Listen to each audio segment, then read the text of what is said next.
Hey everyone, so today we're going to talk about a commonly asked question. You see it in Facebook groups and everything all over the place. Is why is my ball python not eating? He hasn't eaten for a month, he hasn't eaten for 2 months, whatever.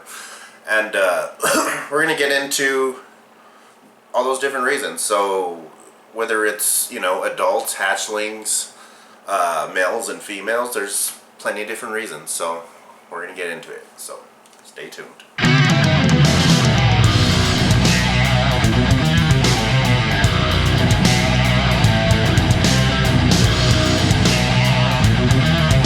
So first things first, before we get into the topic, is go check out my clown ball python giveaway video. When I hit 1,000 subscribers, I will be giving a ball python away. So definitely go check out the video, go comment, that's how you enter, so go do it.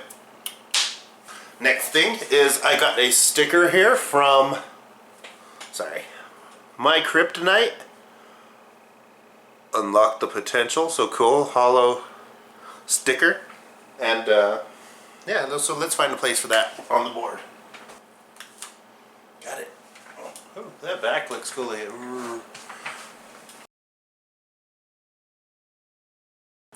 Alright, so there it is. Definitely go check out My Kryptonite ball pythons.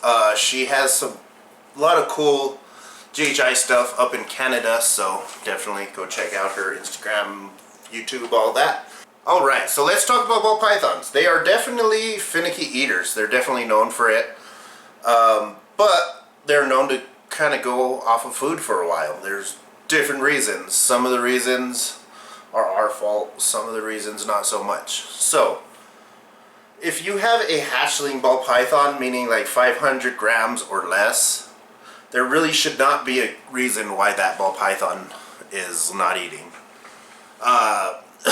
And we'll start off with that, which is the biggest reason any ball python is going to stop eating. And that's because of stress. Plenty of things could stress out a ball python.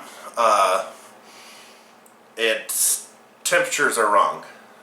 So if you have its temps too high, too low, you don't have it a cool side, so it could get away from the heat if it needs to.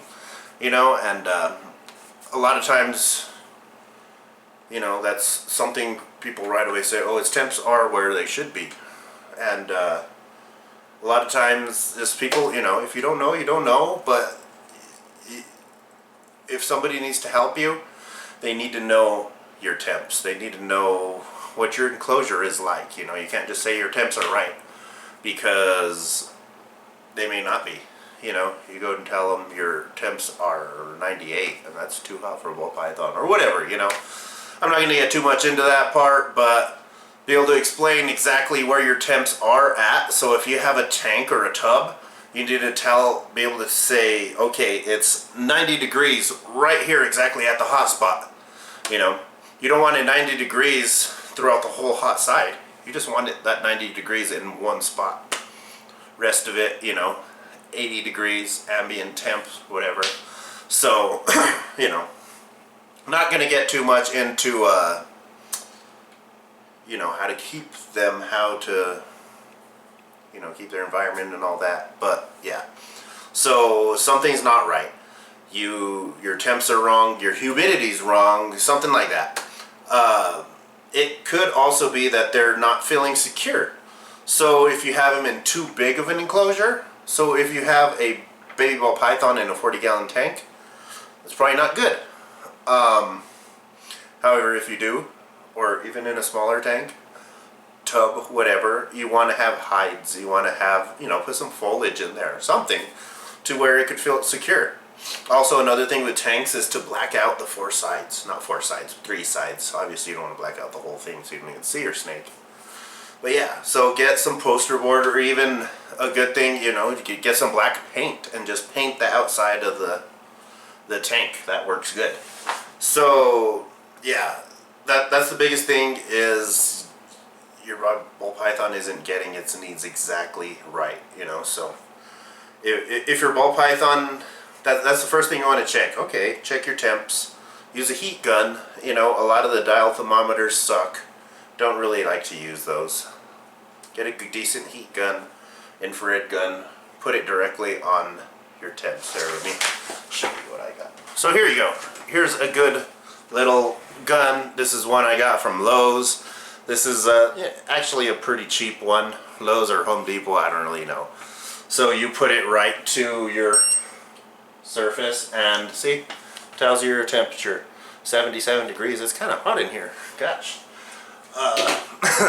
So anyways, yeah, you want to check your direct hotspot with that and all that. So make sure that's the best way. You can actually take the temperature of any surface and it tells you what it is. So it's better than just having like a dial thermometer hanging in the back of your enclosure. So there's that. That's the biggest reasons. Now here's the reasons why they would naturally go off. So a lot, let's start with males. Breeding season comes around. You know, your male is 500 plus to whatever actually.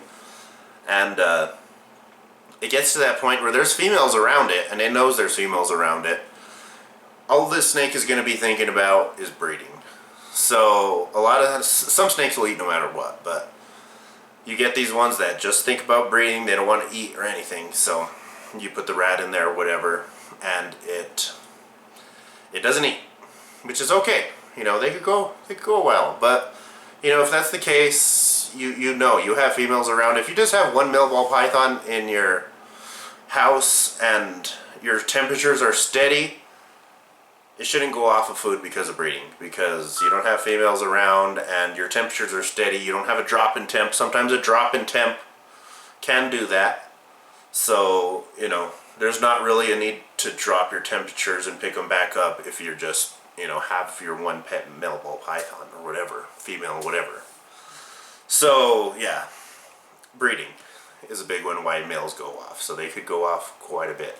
Females, they're actually quite the opposite at first. So if they're already, you know, and they're above 1,000 grams and they're thinking about breeding, they're actually going to start eating a lot more. You know, they're going to be eating, you know, fast, quick. And that's when you want to, you know, obviously load those calories into your snake.